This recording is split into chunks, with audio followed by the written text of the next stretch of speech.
Hampir 24 jam perang antara Amerika Israel melawan Iran pecah. Banyak hal yang terjadi. Kalau kalian teman-teman ikutin postingan saya di Instagram, kita melihat berbagai peristiwa ini semakin melebar ya, semakin meruncing teman-teman. Setelah dikabarkan bahwa secara resmi pimpinan tertinggi Iran, Republik Islam Iran yang bernama Sayyid Ayatullah Ali Khamenei terbunuh dalam serangan masif yang dilakukan oleh jet tempur Israel yang katanya itu 30 bom loh. 30 bom hanya untuk mentarget kediaman sang mursyid ini, rahmatullah alaih. Kemudian juga sudah banyak korban-korban jiwa. Kalau dari klaim Iran tadi malam itu sudah 200 orang tentara Amerika yang terbunuh dan terluka, total 200 orang. Ya, itu terbagi-bagi di beberapa pangkalan-pangkalan militer di sekitar kawasan, di Uni Emirat Arab, di Qatar, kemudian di Bahrain dan beberapa tempat lainnya. Baik, saat ini saya sedang ditemani oleh seorang mahasiswa dan content creator juga. Ya, namanya adalah Yahya Ayash. Ustaz Ayash. Alhamdulillah. Ya, talib syar'i, beliau adalah mahasiswa jurusan Fakultas Syariah Qanun tahun ketiga ya Ustaz ya, yes, di Al-Azhar. Baik, kita memulai karena kalau kalian melihat konten-kontennya Ustaz Ayash di Instagram, beliau juga benar-benar pemerhati dan analis politik, geopolitik. Pemerhati dan analis muda geopolitik, terutama Timur Tengah, karena bacaan-bacaan juga bacaan-bacaan geopolitik dan memang pembahasan sehari-hari geopolitik. Maka saya merasa penting untuk kita melihat pandangan atau point of view dari seorang mahasiswa Indonesia di Mesir, dan kita akan diskusikan lebih lanjut. Sebelum kita mulai juga saya ingin menyampaikan, biasanya ini acara monolog ya, monolog satu orang yang ngomong, tapi sekarang jadi dialog. Nggak apa-apa karena ini berbeda peristiwanya. Langsung saja, Ustadz Yahya Ayash. Ya. Sehat ya? Sehat Ustadz, alhamdulillah. Mohon maaf nih nggak ada jamuan karena kita sedang berpuasa ya. Iya. Bagaimana menurut antum nih? Seberapa lama perang ini akan berlangsung dan kematian Ayatullah Ali Khamenei ini akan berdampak pada peristiwa apa? Ya, kalau saya lihat ya, secara konfrontasi militer memang tidak akan berlangsung lama, tapi dampak secara tidak langsung tentu akan berdampak lebih lama, lebih jauh setelah kematian Ali Khamenei ini. Karena menurut saya memang dari kematian, dari kesyahidan beliau akan muncul dua kemungkinan barangkali, ya imma garda revolusi Iran akan membalas dengan balasan yang bertubi-tubi, ya imma internal Iran akan pecah. Kubu-kubu intelijen yang ada di dalam Iran ini akan saling memecah menjadi milisi-milisi tersendiri. Yang kedua kemungkinan ini sama-sama hasilnya satu, yaitu kehancuran sebenarnya. Nah, sebenarnya kalau Ane melihat dan Ane berpandangan bahwasanya Iran itu hanya sebagai pintu untuk menjatuhkan wacana Amerika di Timur Tengah. Lewat apa? Lewat kehancuran. Jadi Ustadz, saya melihat kalau misalnya yang menjadi solusi untuk runtuhnya wacana Amerika itu adalah meruntuhkan definisi stabilitas di Timur Tengah. Definisi stabilitas yang diciptakan oleh Amerika di Timur Tengah. Selama ini Amerika menciptakan definisi kedamaian, stabilitas, tapi tanpa pengembalian hak. Itu adalah definisi yang diciptakan oleh Amerika. Maka tidak ada jalan lain selain menghancurkan seluruh yang sudah dibangun oleh Amerika di Timur Tengah ini, agar negara-negara Arab ini bisa kembali memahami apa itu perdamaian yang sebenarnya. Kemudian juga yang menurut Ane penting, dan menjadi kunci persatuan umat bangsa Arab utamanya itu dimulai dari kehancuran. Setiap ada kehancuran, setiap ada krisis biasanya itu akan mendorong persatuan. Biasanya seperti itu. Akan mendorong yang namanya persamaan persepsi. Siapa sebenarnya musuh kita sebenarnya gitu. Sehingga dari sana akan terdorong persatuan umat dan insya Allah akan berujung pada kemenangan. Ya mungkin memang tahapan awalnya akan hancur dulu. Timur Tengah akan semakin memanas. Awal-awalnya akan terjadi banyak pergeseran. Tapi insya Allah ini adalah awal bidayah untuk kita melanjut kepada step selanjutnya. Dan Iran hanyalah sebagai pintu. Gitu. Maksudnya Iran sebagai pintu masuk siapa? Pintu untuk keruntuhan wacana Amerika. AS. Ya. Oke. Jadi gini, memang perlu kita juga garis bawah ya. Ini yang harus kita sepakati di awal. Sebetulnya Israel dan Amerika ini sedang terluka parah. Luka mereka belum pulih setelah peristiwa memalukan ya, di mana dua-duanya ini berusaha menghabisi Gaza selama 2 tahun, tapi kan gagal ya. Ini memalukan sekali sebetulnya, sekali negara power sebesar itu. Akhirnya mereka mencari Suratun Nasr gitu ya. Mereka melihat ini kayaknya Gaza ini kuat gara-gara memang didukung Iran gitu ya. Makanya akhirnya mereka mentarget Irannya langsung. Dalam langkah sebetulnya ini intinya itu untuk melemahkan Gaza juga gitu loh. Yang saya sayangkan ini adalah ketidakfahaman atau mungkin paham, cuman mereka sudah terjajah ya pada level petinggi-petinggi di Timur Tengah ya. Sebetulnya kocak.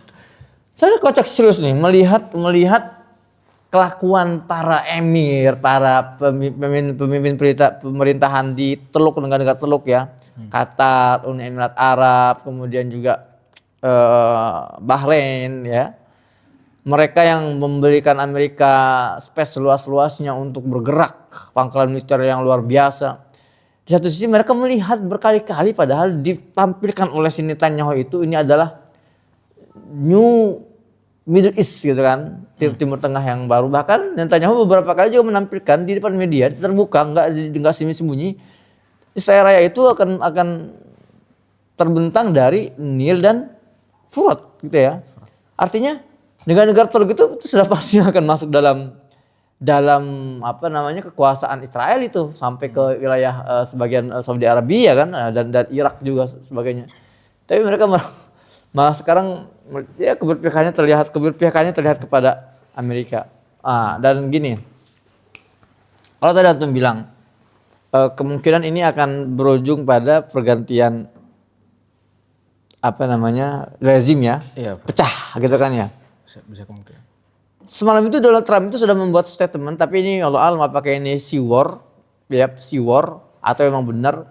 Kata Donald Trump itu dari kemarin itu sudah ada beberapa petinggi Iran pendukungnya Khamenei itu yang mengontak Amerika untuk mendapatkan perlindungan.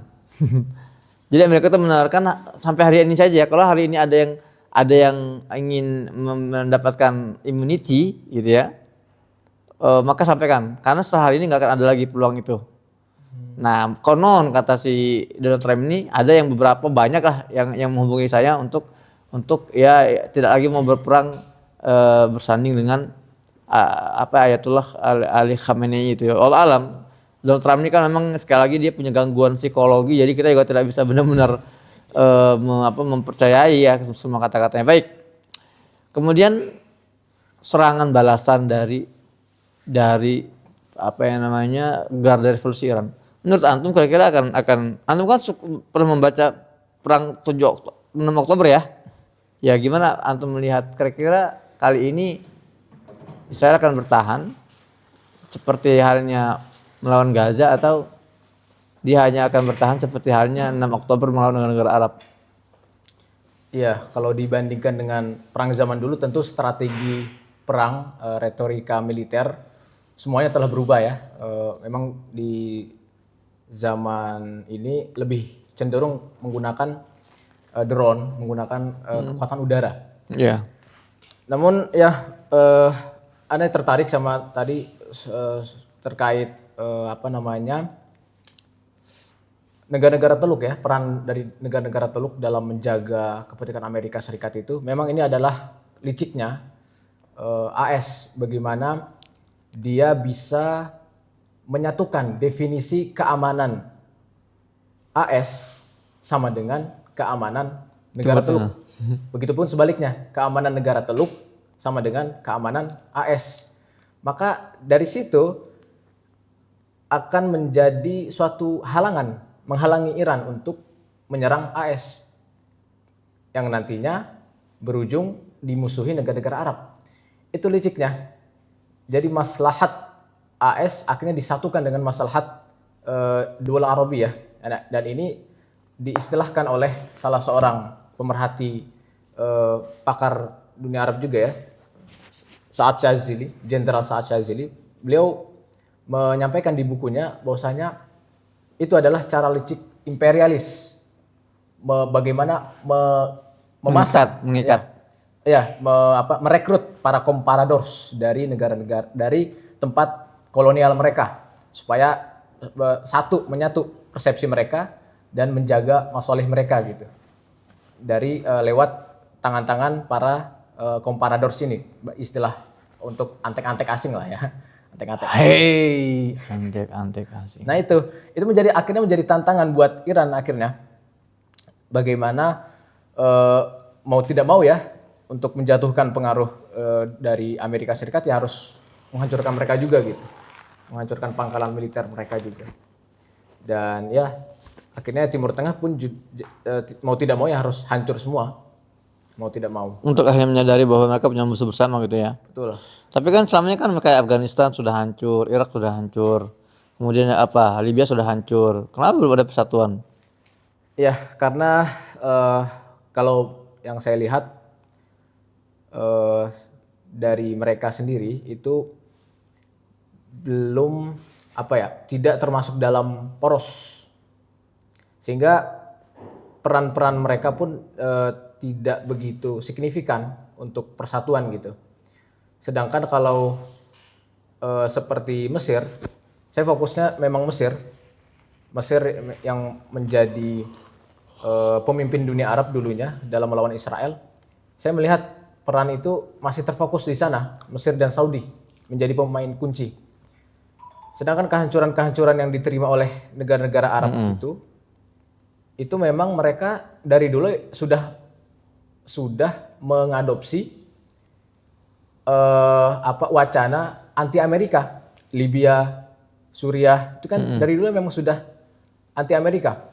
Yang kita bahas itu adalah kehancuran negara yang selama ini negara-negara yang mengadopsi wacana Amerika, negara Keteluk itu, Saudi dan ya AS dan Mesir juga lah bisa dikatakan. Artinya Anda mengharapkan agar negara ini hancur dulu gitu ya? Bukan hancur total juga. Tapi itu harapan Anda berarti? Harapan saya agar mereka menyadari tentunya, dan kesadaran itu tentu dimulai dari situ ya? Butuh pengorbanan ya, dimulai dari situ. Harus ada harga. Ini seperti cara pikir Thanos sebetulnya. Thanos juga dia membunuh setengah orang agar memahami bahwa inilah sebetulnya yang harus musuh bersama atau gimana ya Allah alam ya. Oke. Udah berapa menit ini? 10 menit ya. Yang konteks Rizky bahas tips saya. Oke, terus gini. Ustadz Yahya Ayyash, bagaimana kalau antum melihat ada sebagian kaum muslimin ya. Kalau saya posisi saya jelas, saya mendukung Iran menang melawan Amerika karena Amerika ini setan besarnya, Israel setan besarnya, ya. Dan mereka memulai juga kan banyak hal lah ya membuat kita harus mendukung Iran, itu dalam kacamata saya. Nah, tapi ada segelintir orang yang merasa ngapain dukung Iran juga pernah ngebantai kok gitu loh, Suriah misalnya gitu kan. Gimana antum melihatnya dari kacamata geopolitik ini? Nah, karena ini kajian geopolitik, maka kita perlu melihatnya dari logika geopolitik, bukan logika mazhab atau logika sektarian. Geopolitik itu berbicara soal keseimbangan kekuatan, lagi-lagi tawazun al-quwah, bukan soal kebaikan atau kejahatan. Dan yang kita dalam konteks Timur Tengah yang sekarang mendominasi siapa? Tentu Amerika. Maka setiap ada proyeksi atau langkah untuk bisa menghilangkan dominasi ini, untuk mengembalikan keseimbangan ini, itu adalah langkah positif yang harus kita ambil sebenarnya. Meskipun harus mengambil wacana Rusia misalnya. Kita mendukung wacana-wacana selain Amerika, Rusia, Cina, bukan berarti mereka baik, bukan berarti mereka bukan penjahat juga. Tidak, mereka juga sama-sama licik juga kan sebenarnya, pragmatis juga sebenarnya. Cuman kita ambil itu sebagai untuk mengembalikan keseimbangan. Nah, yang terjadi di masyarakat kita saat ini adalah mereka membaca geopolitik, berita-berita geopolitik tanpa landasan itu, landasan ilmu politik. Akhirnya jatuh kepada simplifikasi. Akhirnya ketika melihat suatu pihak dibantu oleh pihak lain, maka dituduh sebagai antek pihak itu. Misalnya Hamas dibantu oleh Iran, maka dituduh sebagai Hamas itu Syiah. Padahal dulu Yasser Arafat sebagai presiden pertama PLO, presiden pertama Palestina, itu juga adalah orang Arab pertama bahkan yang mengunjungi Ali Khomeini pasca revolusi Iran. Dan akhirnya yang mendapatkan dukungan Iran pertama kali itu bukan Hamas tapi PLO waktu itu. Tapi tidak ada suatu judge ya yang mengatakan Yasser Arafat adalah Syiah. Nah, kemudian juga ketika melihat misalnya Mesir ya, saya kasih contoh Mesir ketika dalam perang Suez. Mesir itu pernah mengalami perang Suez melawan Inggris dan Israel tahun 56. Waktu itu Mesir dibantu Amerika, kebetulan didukung secara politik. Nah, apakah kita katakan Mesir itu sebagai antek Amerika? Tidak.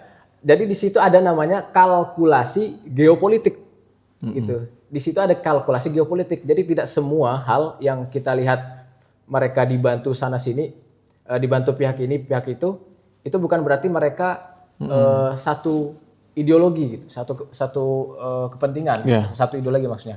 Nah ini penting ya. Nah yang salah adalah ketika kita melihatnya dari sudut pandang konsep akidah juga ya. Yang termasuk keliru ya. Sebagian masyarakat kita kan agamanya sangat kuat ya, sangat agamis sekali gitu.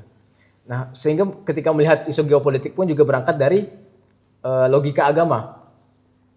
Yaitu saya kira nggak bakal kelar ya suatu perdebatan agama di situ, karena logika agama itu untuk urusan politik juga akan mengikuti logika politik.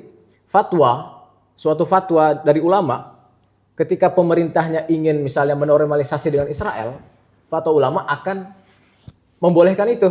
Karena fatwa ulama itu mengikuti maslahat, apa yang dipandang maslahat oleh sang pemimpin, sang waliul amr gitu. Dan itu wajar. Sehingga ketika ada perbedaan fatwa, itu sangat wajar di tengah terpecahnya dunia Islam. Sehingga saat fatwa dari negara Islam yang satu barangkali akan berlawanan dengan fatwa dari negara Islam yang lain. Dan itu sangat wajar. Memang begitu cara kerja fatwa gitu, bukan salah agamanya ya. Nah, sehingga kita jangan melihat dari perspektif agama di sini untuk membahas isu geopolitik, tapi berangkatlah dari logika geopolitik, keseimbangan kekuatan, tawazun al-quwah di situ. Nggak akan kelar kalau kita ngelihatnya dari Sunni, Syiah dan sebagainya gitu. Iya. Dan memang gini, maksud saya sebagian orang itu terjebak dalam geopolitik masa lalu.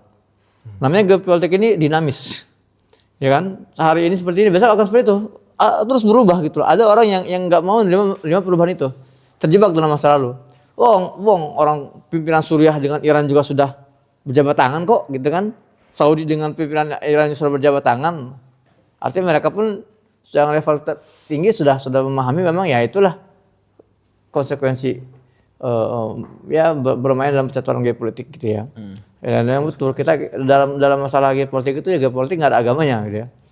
Teman-teman penting banget ini untuk kita bisa memahami konteks ini agar kita tidak terlalu terjebak dalam perdebatan yang itu malah tidak produktif ya. Tapi malah menguras energi kita yang harusnya kita salurkan untuk membangun peradaban, menyiapkan generasi, kemudian juga membantu Palestina, malah kita habiskan dalam perdebatan semacam ini dan waktu kita pun terbuang sia-sia. Baik, menarik pembahasan dengan Ustaz Yahya selalu menarik, tapi kita harus akhiri karena sudah sudah sudah dibatasi. Dan tapi ini ada kabar baru nih, serangan Iran, serangan balasan Iran kepada Israel mulai aktif, luar biasa nih. Rabbina ansurhum. Banyak sekali nih roket-roket yang jatuh ke wilayah pemukiman ilegal Yahudi Israel. Oh ya, tambahan buat teman-teman semua yang mengikuti video konten kali ini. Hari ini kita diskusi sama Ustaz Yahya, tapi besok insya Allah kita akan diskusi dengan narasumber lain, meskipun ya hybrid ya, sebagian offline sebagian online. Dan antaranya ada Ustaz Yahya, Risalah Ammar, kita akan diskusi dengan beliau, dan Edgar Hamas. Dan saya juga berusaha untuk mengontak salah seorang ya kenalan saya di Iran untuk kita juga mendengar langsung bagaimana sih kondisi terkini Iran di sana. Informasi buat kalian kalau mau ikut kajian besok atau diskusi besok bisa lihat di deskripsi ya. Segera daftarkan karena ini kita akan bicaranya di Zoom. Jadi kalian juga bisa nanya langsung ntar di situ. Baik, sampai jumpa di konten selanjutnya. Assalamualaikum warahmatullahi wabarakatuh. Assalamualaikum warahmatullahi wabarakatuh.